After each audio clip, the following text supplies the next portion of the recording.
ya udah gue cuma pengen ikut-ikutan aja bisnis web, ya akhirnya bisnis web lu ketika dapat halangan, ketika dapat rintangan, akhirnya lu.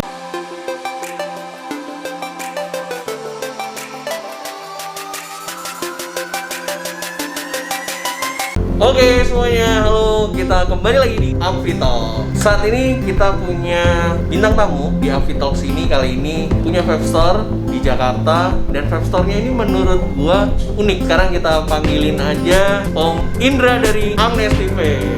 Saat ini kita udah sama Om Indra dari Amnes TV. Nah, tapi sebelum kita mulai, gue mau jelasin bahwa semua bintang tamu, semua kita yang ada di studio ini semuanya sudah menjalani protokol kesehatan. Tadi juga masuk udah dicek suhu, udah disemprot sama disinfektan. Jadi mungkin kita boleh lepas kali ya supaya lebih enak ngobrolnya, dan kita juga tetap melakukan protokol kesehatan physical distancing. Oke, kita mulai. Buka dulu ya. Ya, dibuka dulu Om Indra. Ya. Oke, Om Indra mungkin boleh perkenalan dulu. Om Indra dari toko Amnes TV ada di mana, dan udah berapa lama? Silakan dijelasin. Halo yang nonton Amfitalk, gue Indra dari Amnes TV. Toko gue ada di Jakarta Barat, di tempatnya Jalan Panjang, sebelumnya dari Mega Permata Hijau. Di situ kita sudah ada sekitar hampir 3 tahun. Udah 3 tahun. Udah 3 tahun. Udah 3 tahun. Ada kendala-kendala Kendalanya ya. dari awal buka toko sampai sekarang. Kendalanya yang lumayan besar aja tapi. Karena kalau yang gede-gede itu 2 hal.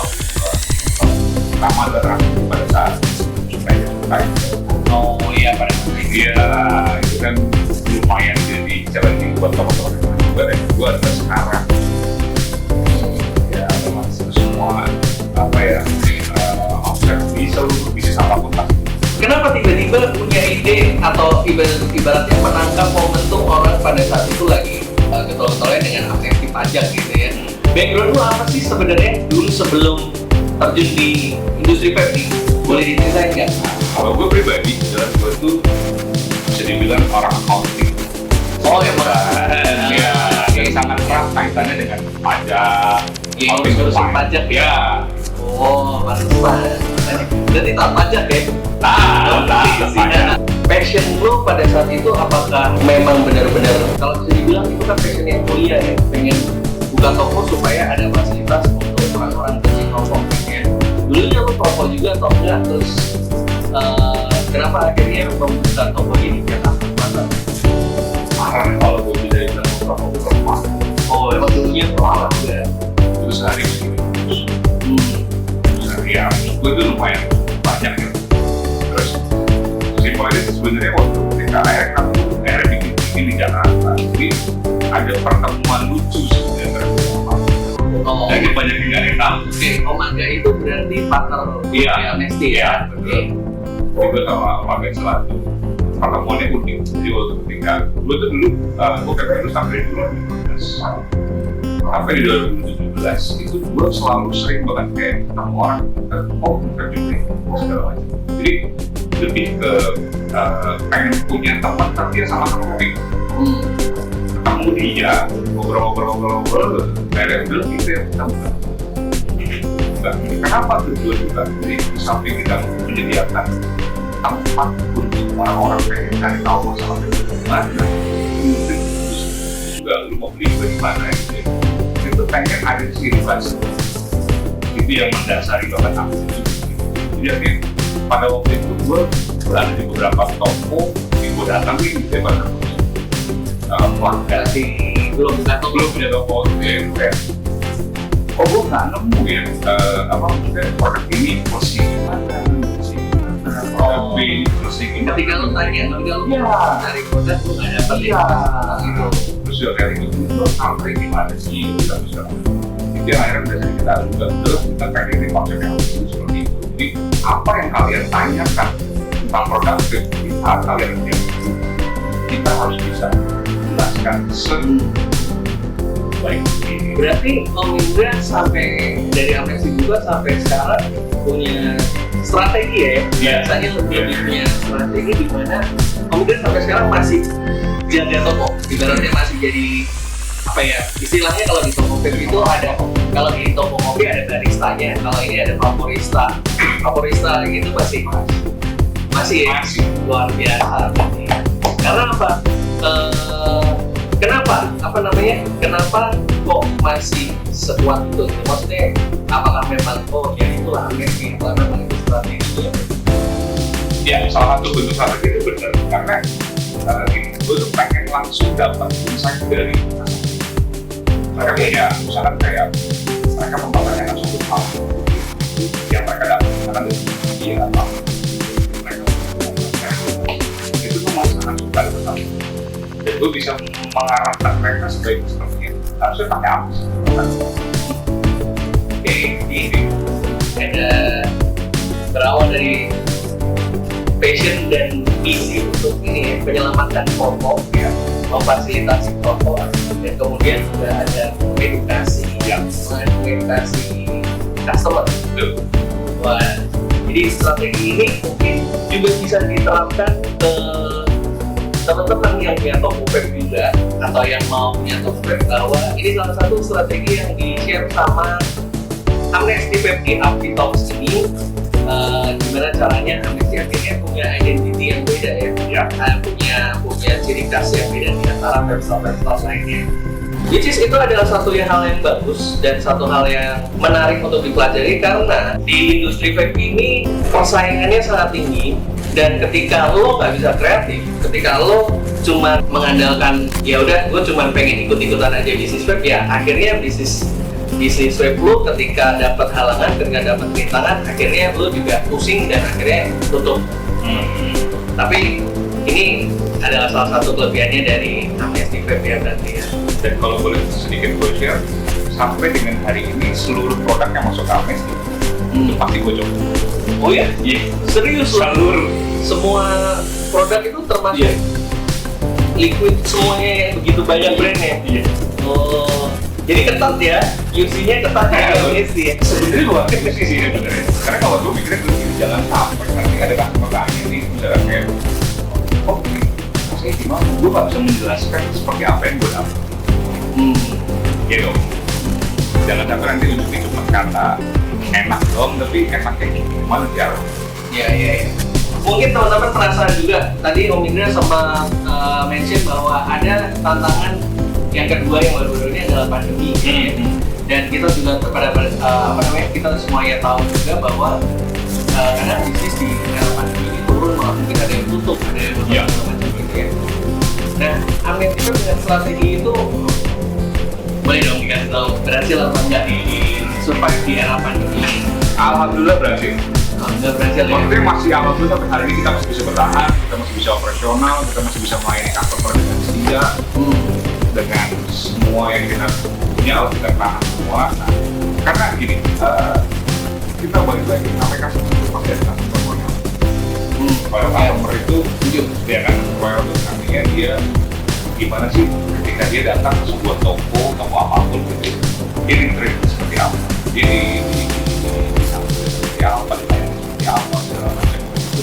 Dan akhirnya di tengah-tengah pandemi itu customer loyal itulah yang bisa dibilang sangat-sangat menolong. Berarti terbukti ya. Iya. Pelayanan, kualitas pelayanan dengan edukasi, dengan kualitas yang tadi lo sharing itu ternyata memunculkan customer loyalty ini. Ini agak sedikit marketing ya. Tapi itu adalah satu hal yang bagus loh menurut gua. Karena gini, sesimpel ini, sekarang itu memang semua orang itu untuk mendapatkan sebuah informasi terhadap barang itu apa-apa. Iya, ada social media, ada YouTube, brand, apa segala macam. Reviewer dan lain-lain. Nah, ketika kita punya relasi, otomatis cepat atau lambat dia akan meracuni si roster tadi dia. Kalau mau nanya masalah, mereka tolak. Pasti yang dia suka. Iya, kan simpel itu sesuatu. Oke, menarik ya. Siapa tahu buat kalian semuanya bisa ikuti caranya dari Om Indra Amnesty Vape. Dan pertanyaan berikutnya, tadi saya lihat ada bahwa produk brand dari Amnesty Vape nih. Kalau boleh tahu, boleh di-share juga dong ke teman-teman biar pada tahu. Jadi kita sendiri itu punya produk, baru satu produk, itu namanya Tropitas Oil di pasar ini. terus Foil ya? foil vinyl. Vinyl. Motek nggak? Bisa dibikin iya, bisa dibikin enggak. Oke. Iya. Motek ya. Ini produk kita, dia kemasannya seperti ini, foilnya Staggered Fuse Clapton. Wow, Staggered Fuse Clapton ya? Ya, Staggered Fuse Clapton. Kenapa bikin Staggered Fuse Clapton? Nah. Dimana foil builder atau pemilik brand foil selalu membuatnya mostly ya, foilnya rebuild-nya adalah alien. Ini pertanyaan yang unik dan inilah yang mendasari akhirnya apa sih bikin Predator Foil.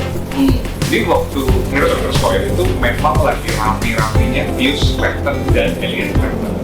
Iya kan? Kita pengen bikin hal yang beda dan akhirnya kita research development itu cukup lama, kita 8 bulan baru berani rilis. Setelah coba sekian lama dengan berbagai macam metode segala macam, kita pengen ada di tengah-tengahnya antara Fuse dan Alien. Jadi tetap dengan konsep dual core, tapi flavor dia lebih tajam daripada Fuse, tapi tidak padat Alien. Iya, jadi masih kalau orang-orang yang suka smooth aja buat hari-harian gitu dan bisa pakai buat single battery itu juga sangat support. Oh, tipenya kayak gitu ya? Nggak heboh ya, bukan foil. Berarti ya kalau yang penasaran mending cobain aja ya. Boleh. Tadi Staggered Fuse Clapton. Tuh. Jadi bisa langsung dicoba di MST. Bagus loh desainnya. Thank you. Jadi lucu-lucuan aja sebenarnya, jadi biar bisa dibuka terus ready game. Oke. Nah, saya lihat nih kaosnya bagus nih Om. Oke. Saya serahkan Tuan Api ya. Wih, ini buat apa buat saya nih Om? Itulah enaknya jadi host Happy Talks. Terima kasih Om Romedal. Saya jadi punya stok kok ya. Dan yang kedua untuk kasih bingkisan, untuk kasih kaos. Ke depannya saya pilih vape. Ini seperti jargon kita waktu sekitar tahun 2 tahun apa ya, 2018 ya. Iya, kita punya waktu itu tapi karena lagi banyak industri vape diserang sama publik ya, publik mengenai bayar dari vape dan lain sebagainya. Akhirnya Apli punya hashtag saya pilih vape. Makanya ini menarik banget sih, saya dari tadi lihat kaosnya saya pilih vape banget. Kita lihat kaosnya seperti apa. Ini kaosnya begini. Oh, wow, desain belakangnya bagus banget nih. Oh, ini lebih saya lihat, ini keren nih. Ini jualan foil, kaosnya begini desain bagus. Jadi kayak bukan kaos vape ya? Iya, ini bukan kaos vape. Tapi dapat juga nih, bapak gue thank you, nanti saya pakai. Gila, keren banget. Oke, menarik banget ya. Tadi dari namanya Amnesty Vape, ternyata memang dia backgroundnya awalnya adalah orang accounting, terus ada edukasi atau tips dan trik yang tadi dibagikan sama Om Indra nih. Dan mungkin dua patah kata dulu untuk teman-teman vapers, teman-teman yang ada di industri vape yang mau disampaikan, monggo silakan. Buat teman-teman yang ada di industri vape, di tengah-tengah kondisi kayak begini kita tetap harus semangat, lakukan hal apapun yang sekreatif mungkin dan seefektif mungkin dan sejujur mungkin, karena itu salah satu yang harus banget di semua kondisi sekarang ya, gitu. Terus yang kedua untuk vaper, jangan pernah takut untuk vaping karena vaping sekarang itu lebih aman, sudah ada cukai, perusahaan-perusahaan yang produksi liquid juga sudah tersertifikasi oleh pemerintah gitu kan. Jadi kalian jangan takut, dan kalau memang ada bingung atau ada ragu, cari toko terdekat, konsultasi sama mereka. Iya, betul. Itu yang paling penting. Dan jangan pernah malu untuk tanya langsung ke vape store. Ya, itu sangat penting. Jadi biar kalian sesuai dengan apa yang kalian pengen, yang kalian dapat pada saat itu juga. Iya. Datang ke toko vape, jangan takut sama. Jangan takut dan jangan malu dan Oke. Thank you Indra udah ngobrol di program Happy Talk kita kali ini. Thank you udah sharing-sharing. Semoga ilmu yang di-sharing sama Om Indra dari Amnesty Vape ini bisa bermanfaat buat teman-teman member API, teman-teman yang punya toko vape, dan vapers yang ada di seluruh Indonesia. Jangan lupa kita kali ini. Dan thank you sekali lagi Om Indra atas waktunya. Thank you Om Dika dari Happy Talks. See you next time di Happy Talks. Thank you.